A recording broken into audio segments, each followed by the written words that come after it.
One of the main plots that runs through A Moment in the Sun has to do with North Carolina history.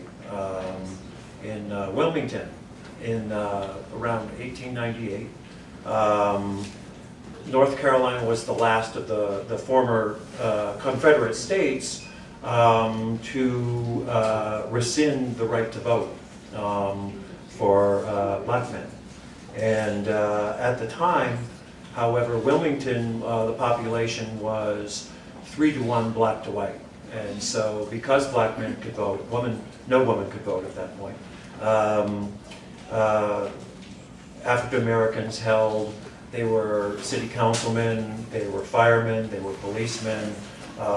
They even had the guy who was the customs house inspector, which was probably the best paid job in the state. He probably made as much as the governor did. And this is a chapter where, very early in the book, where you realize that's not going to last very long. It's called Shaving a Haircut. White folks' hair is easy. Dorsey never stops wondering at the way it just grows out straight from their heads, offering itself up to be trimmed. And the shaving, for the ones like Judge Manigault who don't keep a beard or mustache, you just pull the skin taut and slide with the blade. It never curls back into the pores to make a bump or get infected like his own. If only they would keep their mouths from moving while he tried to work. Humiliation!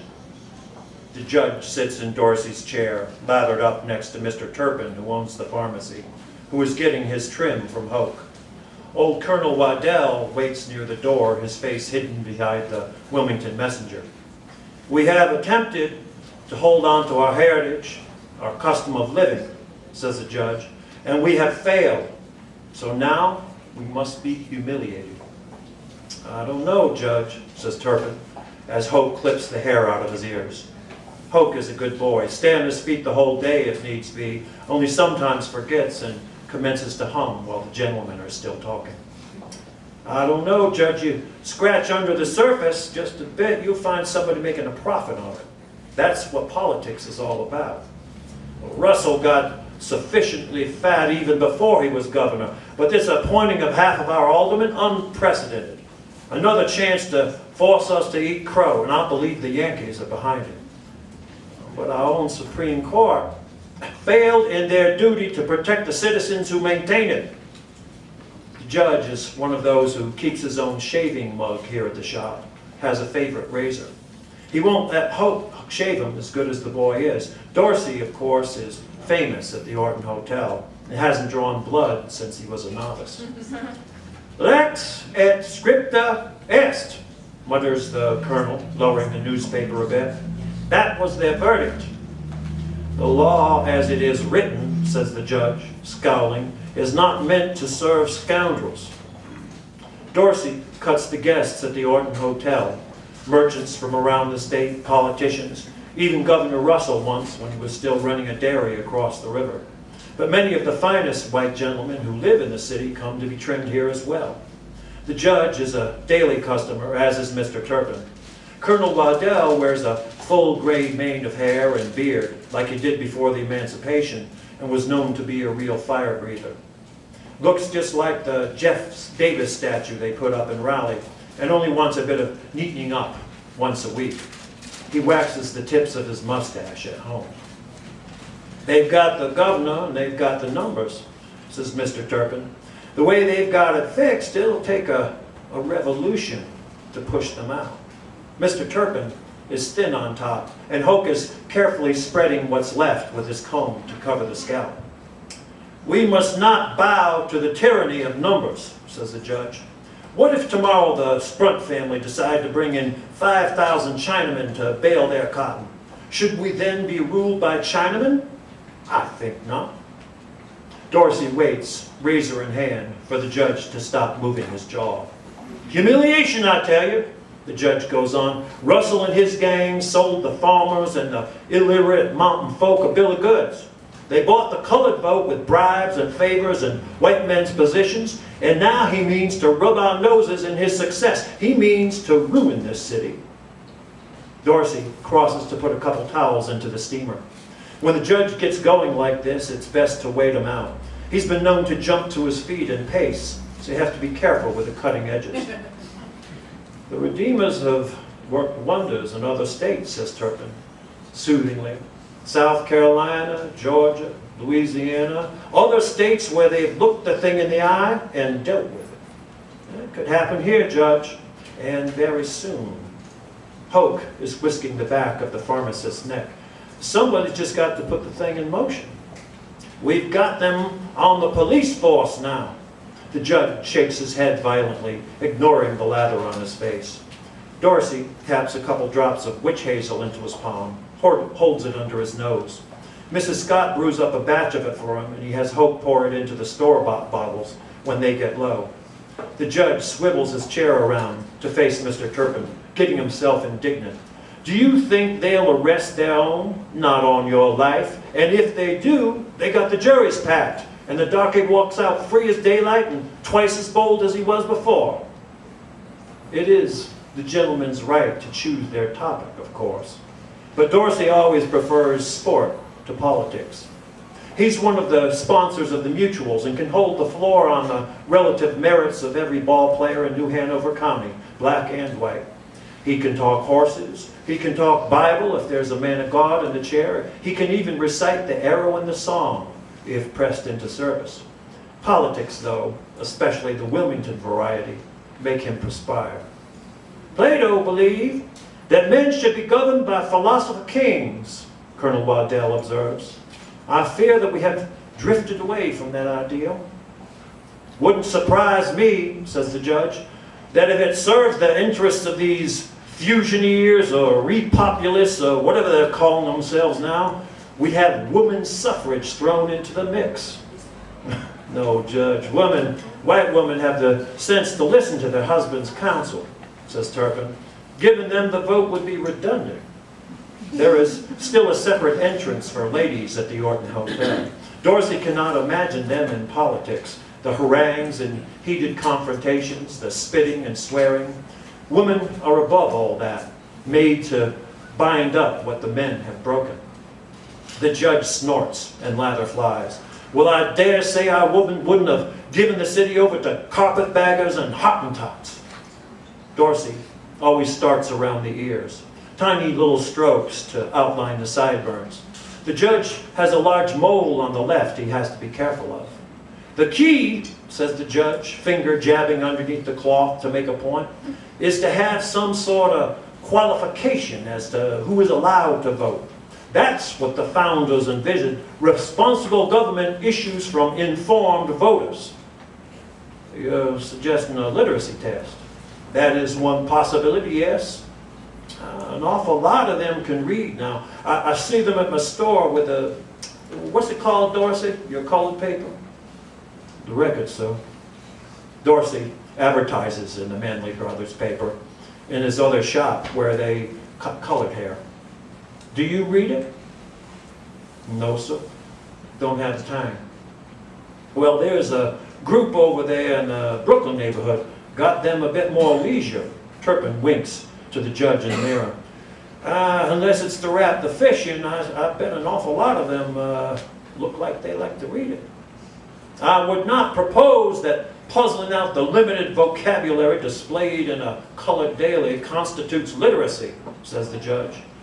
Dorsey can do his neck if he's steady. If we were to make a section of the state constitution and have the voter demonstrate his competence by explaining its meaning, Mr. Turpin laughs. We're going to do that with every voter in the city? Selectively, yes. Selectively. Hoke is bending close to clip out Turpin's nose hairs. We administer the test to those whom we suspect of being illiterate on a ward-by-ward basis.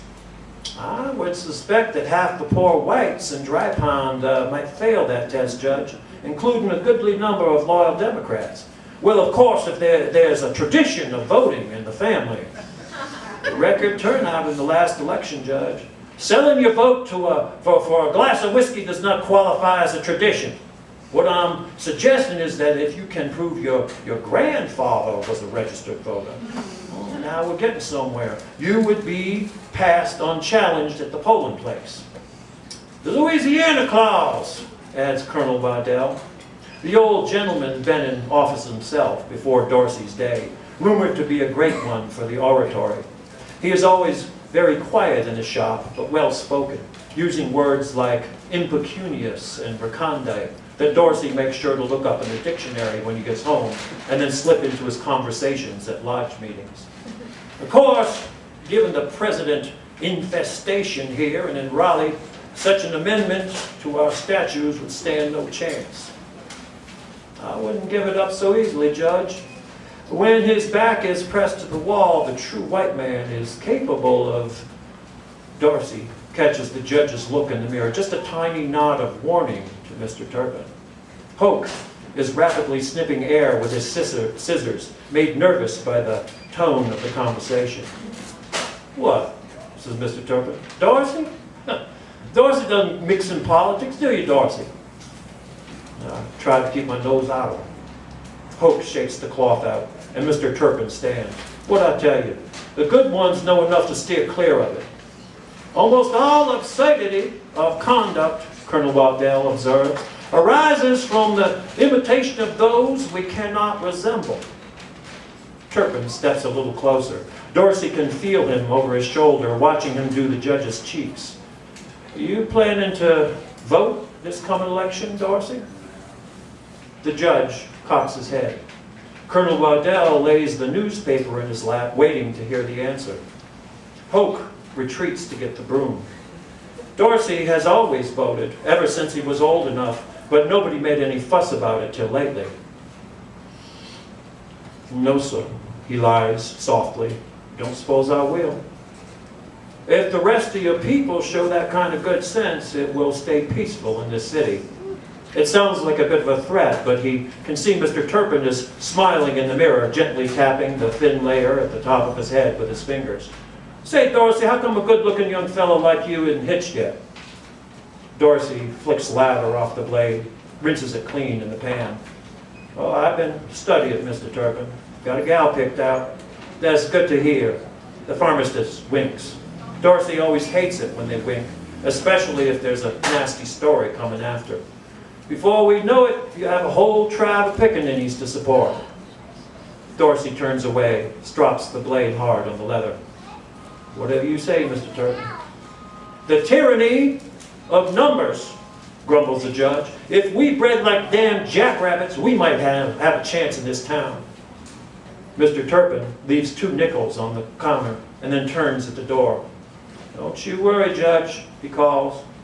Plans are being formulated. Prominent citizens are involved. With that, he steps out into the street, setting his hat over his haircut before the breeze can muss it. Colonel Waddell settles into the next chair as Hope flaps the cloth out and drapes it around his neck. If a move to remedy the situation is afoot, he says, frowning, I have not yet been informed of it.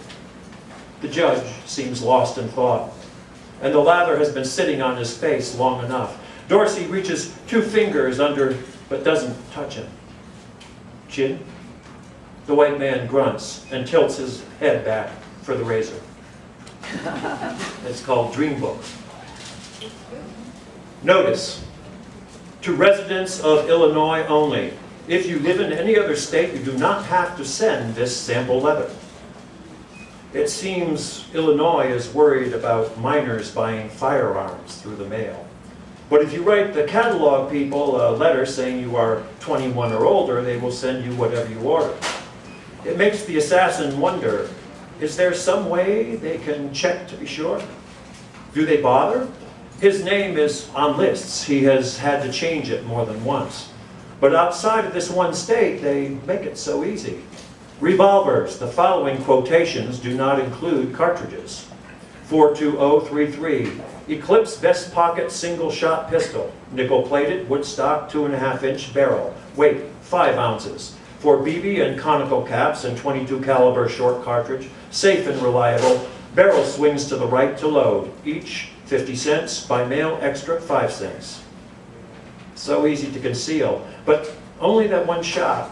You have to be close, close enough to put it to the temple, to look the man in the eye. Big bargains, American Bulldog revolvers. This line of revolvers are strictly first class in every respect. The quality of workmanship and material is best. All have rifle barrels and are good shooters. All 5 shot. These are not toys, but good big guns. We can sell them at these prices because we buy them 5,000 at a time. American Bulldogs, all double action, self-cocking, all have rubber stocks, all beautifully nickel-plated, all have saw handles, all fluted cylinders, all have octagon barrels. There are so many to choose from. Floorhand and Wadsworth, Harrington and Richardson, Hopkins and Allen, Colt, Smith and Wesson. It is hard to know. The higher caliber will do more damage, of course, but the pistols that deliver them tend to be bigger, longer, harder to hide. Handsome revolvers, accurate, reliable. 4.71, 4.6, Colt's New Navy. This revolver has been adopted by the U.S. Navy, and every one has to pass a rigorous inspection. Double action, self-cocking, shell-injecting revolver, nickel-plated or blued finish, rubber stock, beautifully finished, finest material. Length about 12.5 inches, 6 shot, weight 2 pounds. 4.5 or 6-inch barrel, 38 caliber, using 4.7981 cartridges. Each $12. By mail extra, 35 cents. The assassin is a metal worker, but not a gun person. He looks at his hand, tries to imagine it holding something with a 6-inch barrel. Military men shoot to kill all the time. They are trained for it.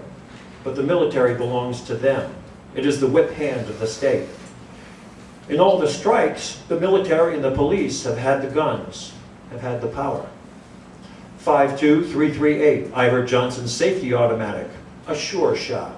Small frame, double action, top break revolver, nickel-plated, hand-checkered wood grip, exposed hammer, 3-inch barrel, 6-shot chambered for S&W 32 caliber cartridge. Each $3.10, by mail extra, 17 cents. It is no bigger than the palm of his hand. Gaetano Bresci brought one in Paterson, New Jersey, then took it to Italy and shot King Umberto to death.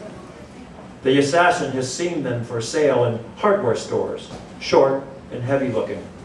He has even lifted one in his hand, pretending to consider buying it.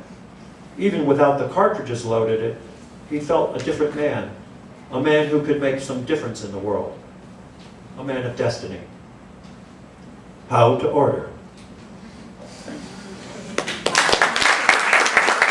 So basically, A Moment in the Sun takes place between 1897 and 1903, and as you see, is about everything that happens in those 2 days. It starts in the Yukon and ends up on Coney Island, and in between goes to Wilmington, North Carolina for a bit, to Cuba for the Spanish-American War, to the Philippines for the Philippine-American War, and a bunch of other places. Based on some of the same research that I did for A Moment in the Sun, we have a movie called Amigo that's going to be coming out in the States in August. That's kind of the micro history, and this is the macro history, because in a book, if you want 5,000 troops with boots on, you just say there are 5,000 and the sun is shining if you want it to be. And in a movie, your costume person comes and says, are we going to see their feet? And is very relieved if you say no, because that's 5,000 boots she doesn't have to worry about. So Amigo is set in a little Filipino village. The amigo of the title is the mayor of this town, the alcalde. And as is, has happened from the beginning of history, when you have one country occupying another, there are people who get stuck in between. So this is a mayor who's got 12 American soldiers garrisoning themselves in, the lieutenant is literally living in his house, and he's got to answer to them, and then his brother is the head of the guerrillas who are fighting against the Americans in the woods just beyond the rice fields. And in that particular conflict, hundreds if not thousands of those mayors were killed by one side or the other. It's just an impossible situation to be in. But it's a situation that could have happened in France during the Nazi occupation, or Vietnam when we were there, or in Algeria when the French were in Algeria, or in Afghanistan today. You know, it's occupiers usually don't know much about the culture of the people that they're you know, invading, and they usually try to pick somebody out and say, okay, you, they listen to you, well, they better listen to you, and if I have any trouble, I'm coming after you first, and then you're stuck in between two forces. I kind of stumbled on this. My last novel, Los Gusanos, is about the kind of long history between Cuba and the United States, set in 1981, but going back. And when I was doing research on the Spanish-American War, I kept running into this thing called the Philippine-American War. How many of you have ever heard of the Philippine-American War? Very few. Yeah. This side of the room is much smarter than and I just said, how did I get to be 37 years old and not know that this thing existed? And then I asked some of my Philippine-American and Filipino friends, so what do you know about this? And they said, you know, we kind of know about it, but it was not taught in our schools. And this is like not teaching the American Revolution in American schools. So I got suspicious. Why has this been erased? And then as I got into it, I realized that a couple things were happening at the same time, right in this very small era. And one was the last nail of the last nail in the coffin of Reconstruction was happening in the American South, specifically in North Carolina. There was the last black congressman for a long time was a guy named George White, who was from a district that had a lot of African Americans in it. But once they were not allowed to vote, he couldn't stay in. I think he lasted until about 1901.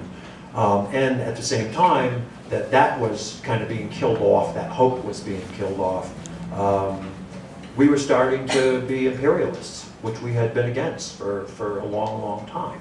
And I was interested in that kind of mental shift of how do you go from, and it really happened within months, we're going to go and help the poor, benighted Cuban people get out from the yoke of Spanish oppression to, oh, we're going to tell the Filipinos we run their country now, and we're going to kill any Filipino who says no.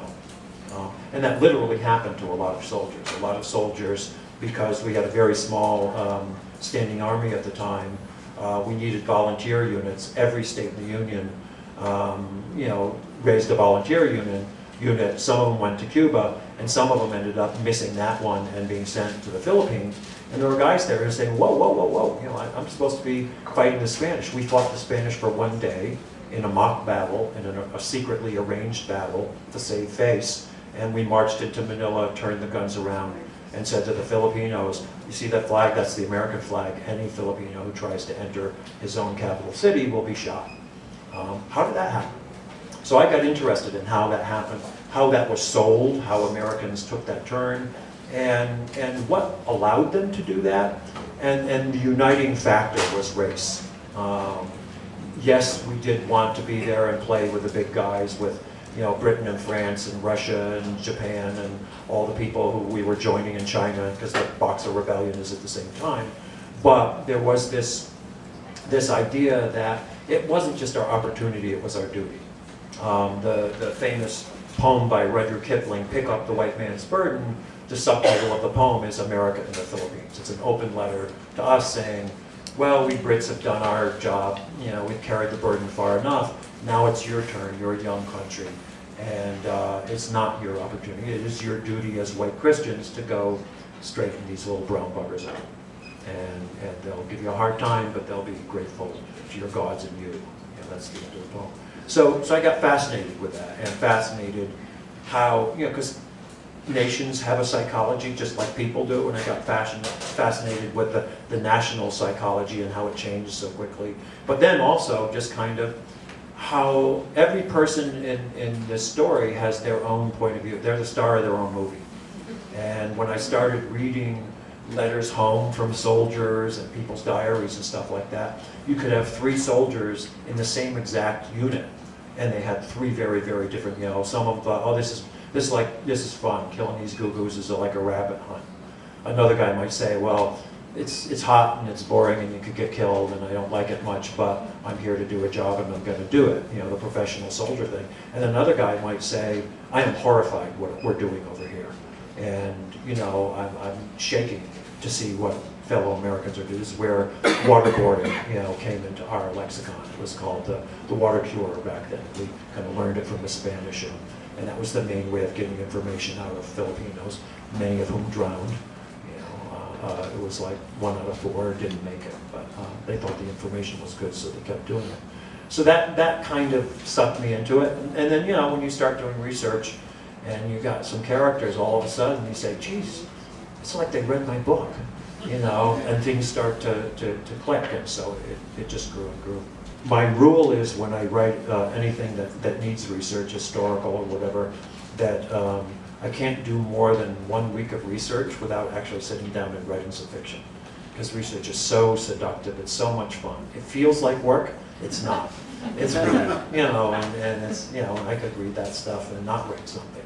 So what I tended to do with this is, I had a general idea of what went on in the period, and then when I would come to a new chapter, I'd ask myself, what do I not know that I should know more about for this chapter? And I might do a half a week to a week of research, and then I write very fast. So I write about 10 pages a day. So a 20-page chapter, which is some of the longer chapters are, I might write in a couple days, and then just leave it behind. And then I know I'll come back, or something I wrote lighter will have to mean that has to be amended. So it was a piecemeal kind of research. What I found, and I think this is, if anybody uses Wikipedia, half of what's on it, or maybe not quite that much, but a lot of what's on it, is misinformation, because it propagates itself. So with this, I felt like, okay, I'm going to try to go to the original source. I would hear a story, and then I'd see it in another book, and I'd see it in another book, and then I'd look at the dates of the books and say, well, here's the place it appeared first. Let's see if I can see where they got it. So some of the things were just apocryphal stories, and you realize the journalist who wrote it was not there at all, or was there for 1 week and you heard it from somebody else. Occasionally, though, you'd come upon something and it would be in that day's newspaper, and somebody wrote home about it or whatever. You said, that really happened. And then I was able to I read Spanish a lot. The Filipinos at the time who were educated speak Spanish. So they were writing in Spanish. The Spanish authorities who were being kicked out, both the church and the civilian authorities and the military authorities, they left documents. I was able to get a hold of some of them. So you piece it together, and then there's very specific research. The kind of thing that when I make a movie, people in the art department would do for me.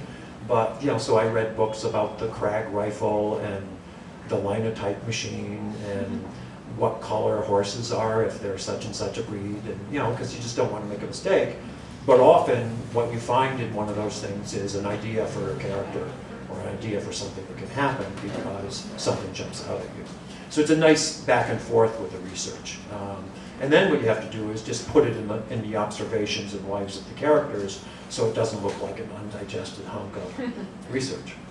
Did you have like one pretty cool discovery that really jumped out that you thought? The thing that was the most fun for me, because in college I was a psychology major, but I mostly took animal behavior courses, but I never really got to spend a lot of time around horses, is one of the characters in this, who's from Wellington, is a guy who's he's a drayman. He has a wagon and he takes things, like a teamster. But he's something of a horse whisperer. He's like a Ferrari mechanic would be in his day, because he's so good with horses. So I had to learn about the world before cars, and some of the scenes take like in New York City, where there were stables in New York City that had 1,000 horses in them, and just dealing with well, how did that work? How did you clean the streets, and how did you feed them, and what kind of horses were used for what, and what happened when the horses died, where did you take them, and all that just opened up this kind of fascinating world about how the thing worked, and that if you came from a well-to-do family, you had a park phaeton, and if you didn't, you had some crummy little second-hand carriage and crummy little second-hand horse, and just kind of realizing that there was a whole world that's kind of disappeared. People still have horses, but it's almost a hobby for most of them. But it was absolutely vital to that world, and so the gasoline of the time was fodder. you know, him getting enough fodder into New York City or Boston or even Wilmington to feed all the horses that had to, you know, when there was a fire, you had to have, you know, 4 to 6 Percherons who knew what they were doing, who would run right to that fire. And if they were underfed, they didn't do a good job and your house burned down. Back before the internet, you did Mate One. How was the research on that? The research on Mate One was tough because it was about such a contentious incident that what you had was the newspapers that were controlled by the coal companies and the UMW Journal that, you know, of course, took exactly the opposite side. So I kind of had to go to secondary sources of books about the Hatfields and McCoys. Books, I was able to find a couple books written by kids who had grown up in those coal camps, and they would start to talk almost a side thing about some relative of theirs who had been involved in that you know, mess in West Virginia. I read some technical manuals about how coal was mined in the different, you know, the county that the movie set in.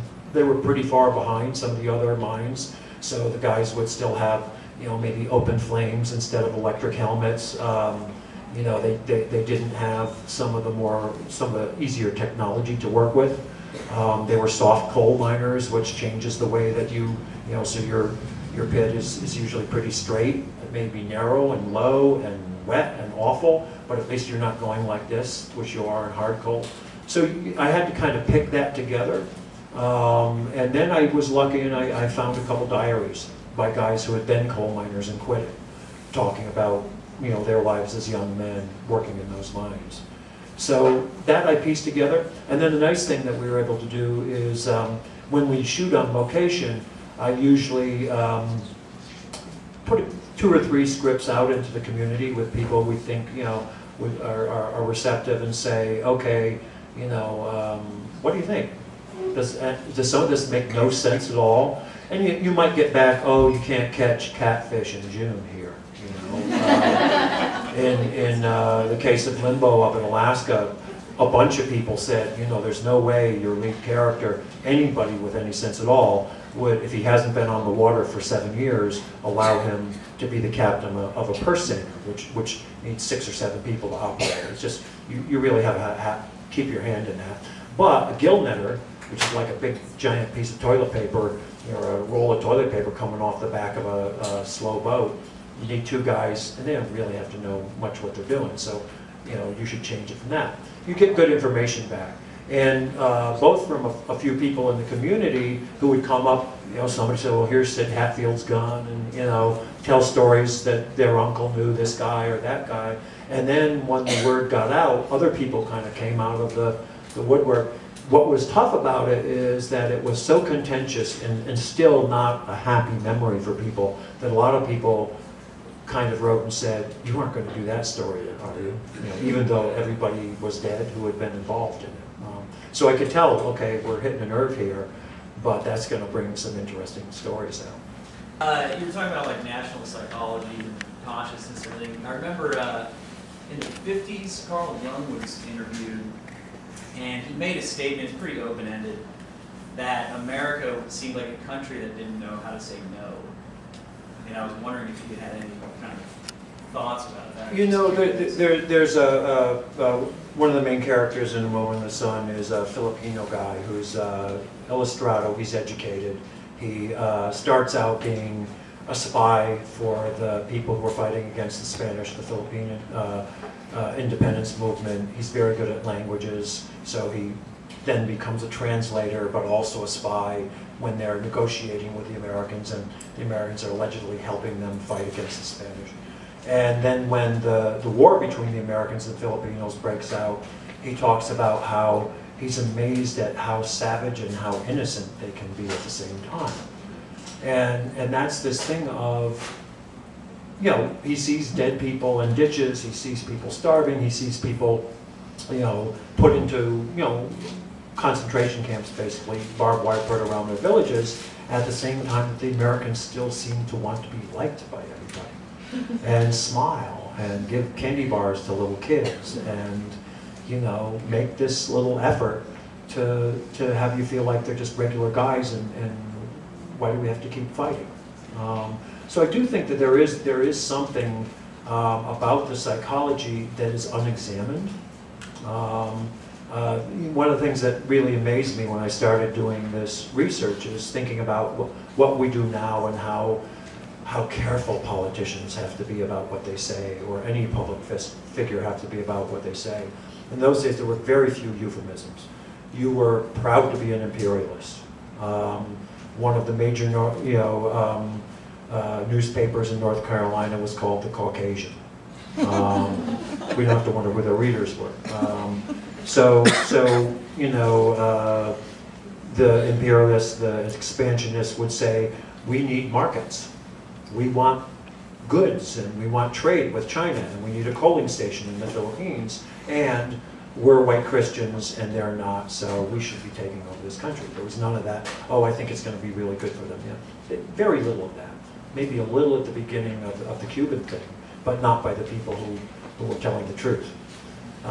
So I think that is the beginning of something kind of shifty in American politics, where we got into these adventures and had a different agenda than we said we were having. I mean, I worked for about a year with Ron Howard when he was going to direct the last movie that was made about the Alamo. And one of the difficult things about the Alamo is that the freedom that the Texans were fighting for against the Mexican government was the freedom to own slaves. And that was really the sticking point, is that Mexico had outlawed slavery. And you couldn't get rich in Texas, with a sugarcane plantation or a cotton plantation unless you had slaves. And all their buddies back in Louisiana and Arkansas were getting filthy rich doing this. And that it's very hard to make a great case. Not that the Santa Ana and the Mexican government were doing great things for their people either, but that this was the rally cry of freedom. History is very, very complex. Another reason why this book is as long as it is when you start to see all the pieces that make up the mosaic, you realize how hard it is for any of us, as hard as we might try to be informed, to really know what's going on. So where do your characters emerge from? Do they emerge from, I'm going to pick a character that's going to personify what's happening here, or do the characters show up and fit into the history? It's a bit of a mix. This book came from a screenplay that I wrote years earlier that we just realized we'll never raise the money to make anything this ambitious. In that screenplay, only one of the four major characters was in that screenplay. And then when I realized I could expand it a little, there were just areas I wanted to go, and I felt like, geez, I've got this black guy in the 25th Infantry who goes to Cuba and he goes to the Philippines. It'd be interesting to have a white soldier. Well, most of the soldiers were in volunteer units. Who would get into a volunteer unit? What was their biggest hope, which was to get out of the class that they were in. And what was the biggest thing that happened to them? It wasn't the war, it was the Yukon. You could go and find gold, and you could be as dumb as dishwater, and if you stumbled on a certain kind of rock and run, and this, so I came up, well, what if you were a miner? And you actually can read the rocks. You think you have a much better chance. So what about a guy who goes up there and gets busted and has to leave, and then he's just got to make a living during a depression? The Filipino character came out of, well, what kind of Filipino would see a lot of this war? And then I started reading the accounts of some of these illustrados of these educated guys, and most of them started out with very clean uniforms, fighting in a very European-style army, and within a year that had gone so badly, they were in these guerrilla units with peasants who they didn't have much in common with, fighting a guerrilla war. Same thing happened in the American Revolution. It's like, oh God, what I've come down in the world. Even if we, win, this has been a weird trip for me, to be eating rice out of the palm of my hand instead of at a table with nice, cutlery. So it kind of continues from there. And then, as I said, sometimes you just realize there's something missing here. What character is going to be, So my fourth main character is a guy who's from Wilmington, who's was born lame and he can't really go off to war. but he's like a techno nerd of the time, and he's fascinated with the machinery of this new medium of films, and he goes up and ends up working for Edison. And so he's there when a lot of these movies, and you know, both just the comedic ones, but also the ones that are supposed to be documentaries are being made, and he sees a whole other part of the story.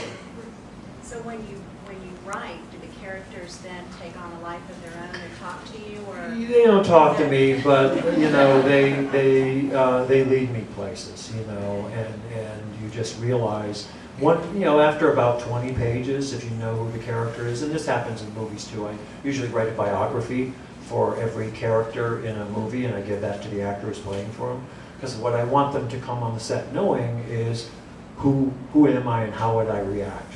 So I feel like they should be able to come to the set, and if I changed everything that happened, they could react to it as their character. And about 20 pages into a character, you put him in a situation, you say, I know what he's going to do. And you hope he's going to do the good things, but it may be too much for him. And then you may give him, say, okay, well, I'm going to give him another situation. Maybe you can handle this. And eventually, you know, there is a personality arc.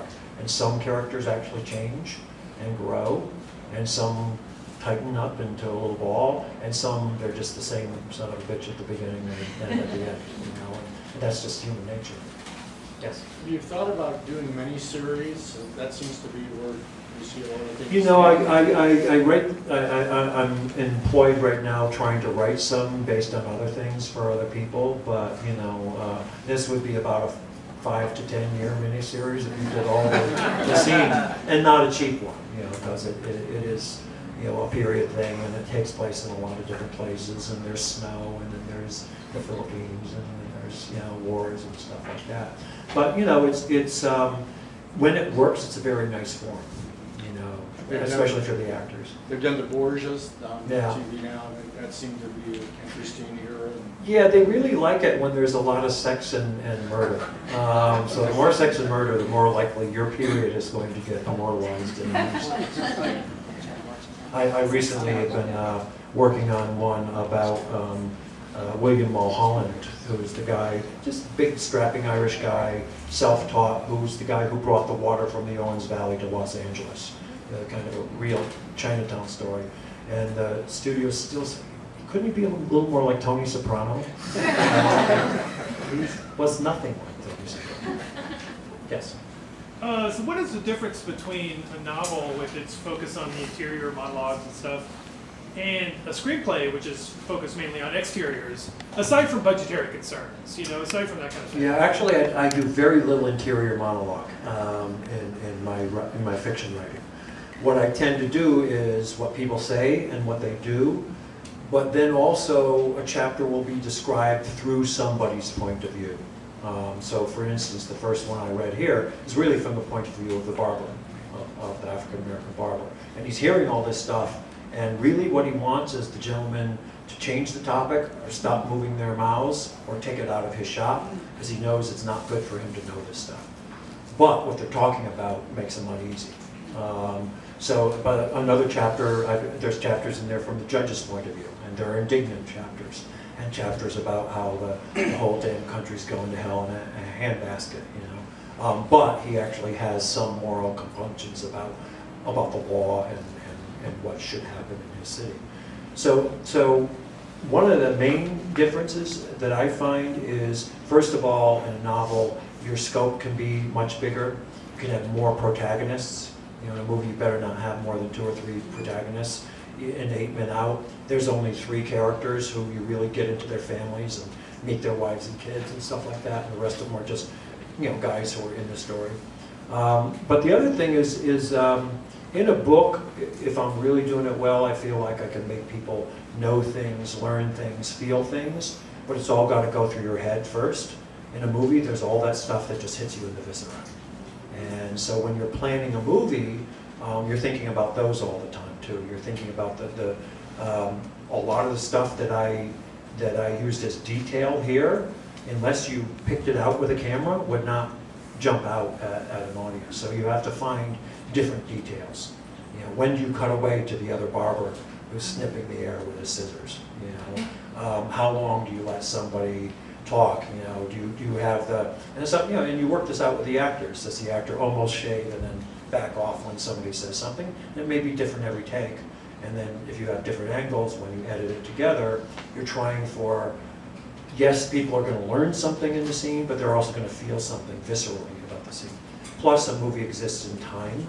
You know, yes, now most people probably, you know, they watch it and they go to sleep and then they put the video on again. But really, you're supposed to watch it in 2 hours. I don't expect you to sit down and read this book without stopping. If anybody does, they get a free book. So you also have to think about rhythm in a very different way and what comes after what. And you know, I used to write creature features and kind of action adventure movies for Roger Corman. Piranha, Piranha. And we often talked how a good action adventure movie or monster movie is like a good ride at an amusement park where, yes, there's a lot of screaming and going down, but you also have to have those sections where you go, oh, shoo, and then you have to have that section where you're, oh, we're getting awful high, we're getting even higher, we're getting even higher, and then you do it again. You know, in a book, you do a little of that, but it's a very, very different rhythm. And in a book, you're more, there are places here where I just feel like, okay, everybody knows who everybody is. If they're into the book and they've gotten to page 800, you know what? They're going to finish the book. So I've got a chapter where you just kind of wander off into Auburn State Prison. And it has something to do with the book, but it's an important place to go. But none of my main characters is in that chapter. It's a pretty long chapter. Couldn't do that in a movie without people saying, you know, did they put the wrong reel on? Yes.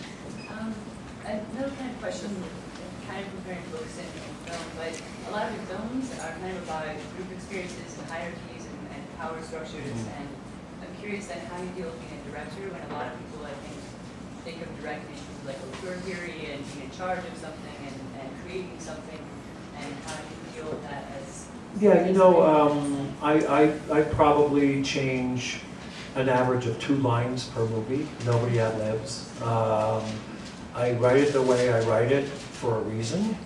I send the script to the actors. If they say yes, I then send them that they'll do it. I send them a bio of the character, and I say, you know, if there's something that doesn't make sense to you in this character or script, call me up, or we'll get together and we'll talk about it. And occasionally, you know, somebody will call. Usually it's not an individual line. And occasionally I'll rewrite a line or two before we even start because of things that we've talked about together.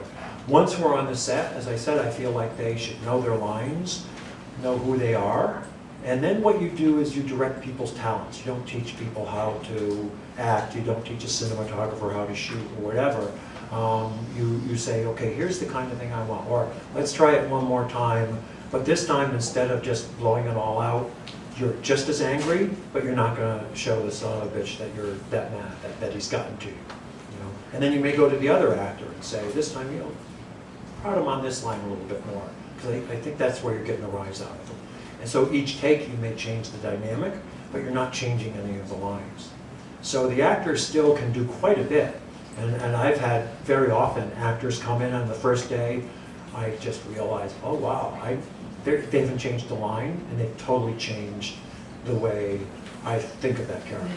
So for instance, in Amigo, the guy who's the head of the guerrillas, who's the brother of the mayor, one of the things in his bio in the Philippines, a lot of the original people who got radicalized were seminary students. All the education was handled by the Catholic Church. A lot of these guys went into the seminary, got very serious about, it's our turn, the Filipinos are going to have a Filipino church, you know, and that answers directly to the Pope. And the Spanish just said, no, no, no, no, no, you don't get to be priests. And so a lot of these guys got radicalized in the church. So I said to this guy, you're somebody who got radicalized. And that actor took that so seriously that when I saw just his body language as he was playing the leader of the guys, I realized, oh, he's playing it as a former seminary student who isn't really a warrior, but feels like this thing is so important that he'll go to his grave fighting for it. And then I looked around, and a couple of my other actors who were secondary characters in the guerrillas, their body language was so competent. I said, okay, these are his lieutenants. They take care of the military stuff. He's the guy who gives the pep talk. because he's so passionate about this. And sure enough, when we got to the battle scene, he could barely load his rifle. And that was not in my head at all. Didn't change a single line. So that's a lot of what you do when you're working, it's the biggest difference for me between making a movie and writing a book. Is writing a book, I worked with an editor, he had some good ideas. He actually suggested 4 new chapters, so the book got a little bigger, which was fun. But in a movie, you've got all these people who can do something you can't do.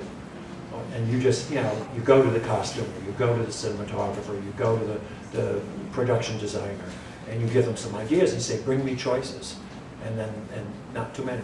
And you say A, B, or C, and you say, oh, C, go in that direction. And the same thing with actors.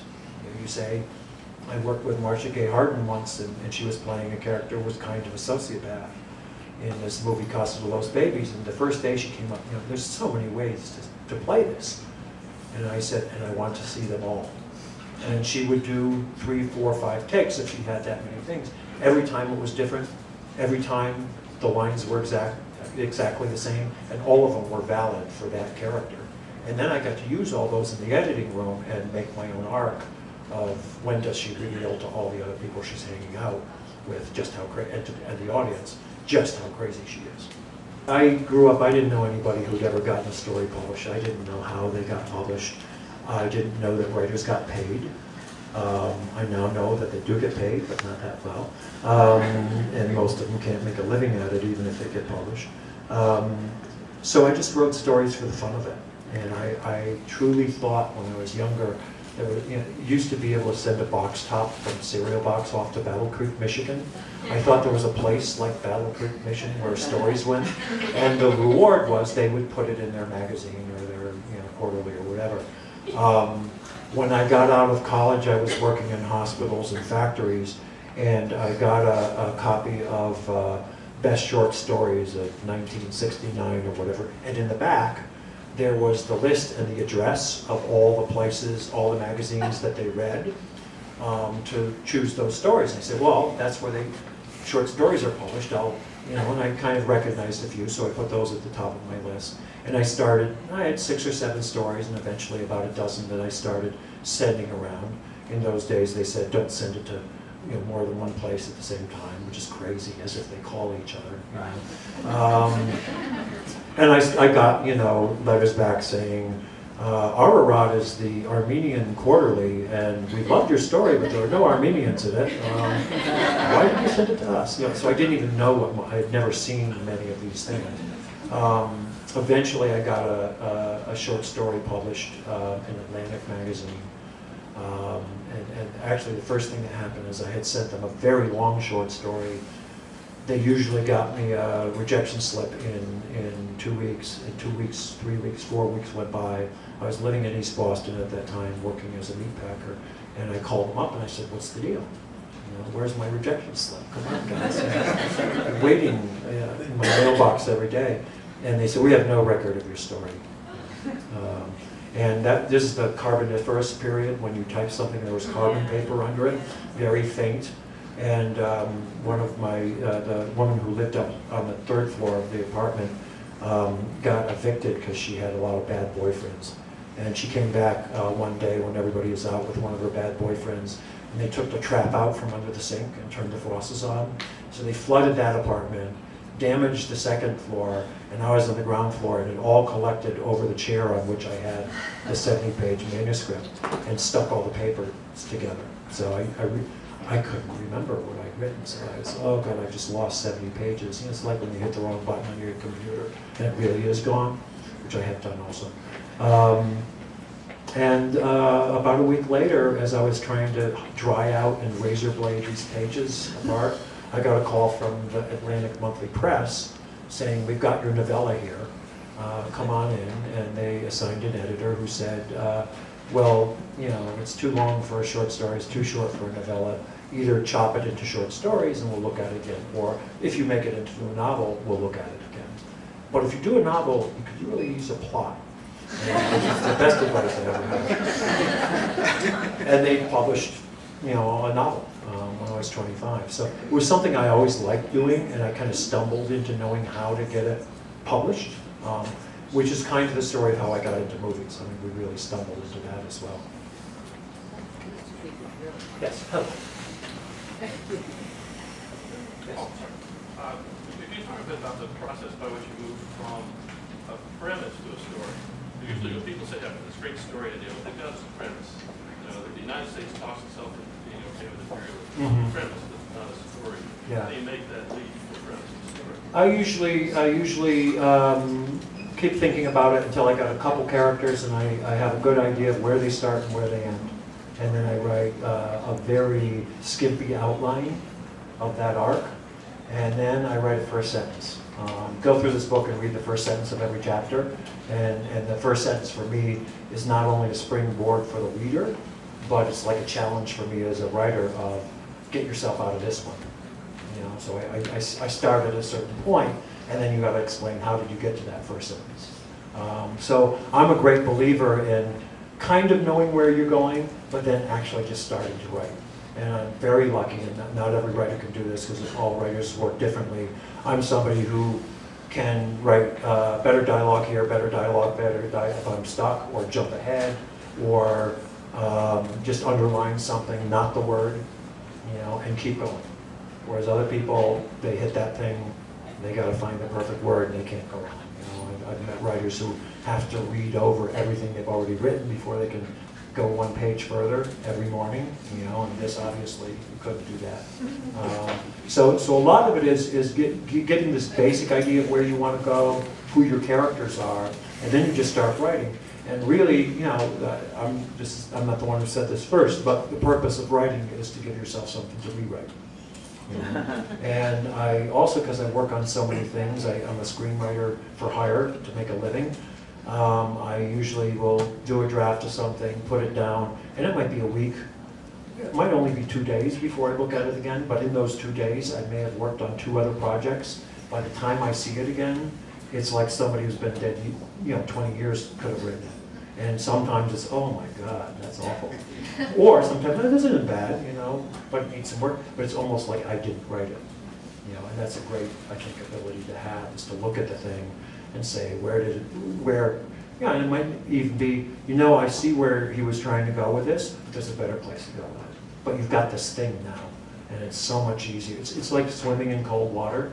After about the first 20 strokes, it's not that cold anymore.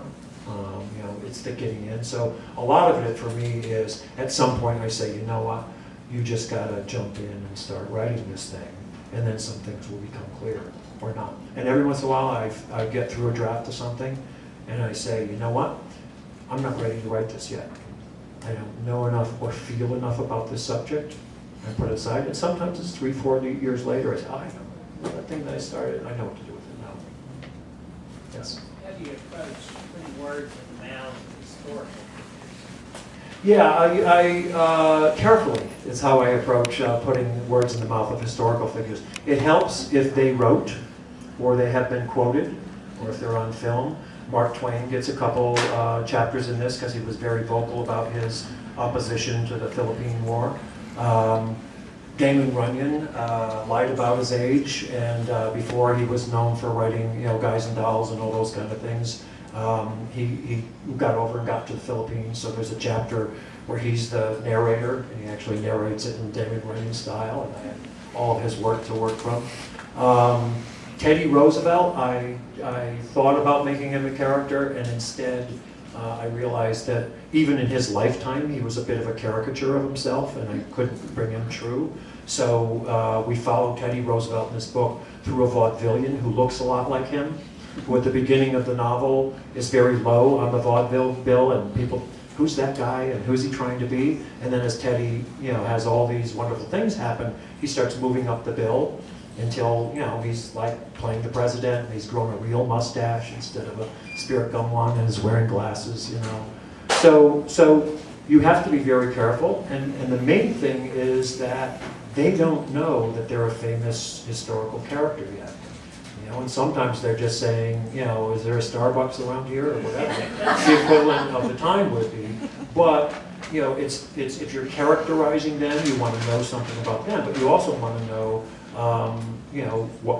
what are they doing? And sometimes you keep it very simple, but the situation does it for you.